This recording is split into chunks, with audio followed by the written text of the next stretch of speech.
Hello guys, in this video I'm going to show you how to set the speed unit on the VesselFinder application. But first of all, I just want to mention, please don't forget to subscribe to our channel, because at 100,000 subscribers we are going to show you our YouTube revenue statistics and growth strategy, how to make money online. So let's jump into it. First of all, open the application on your device.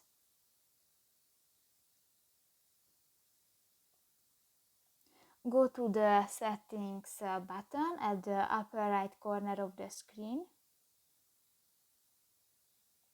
Scroll down and in the speed unit section just click that, and here you can select 3 options and just select one and step on it and click to the OK and done.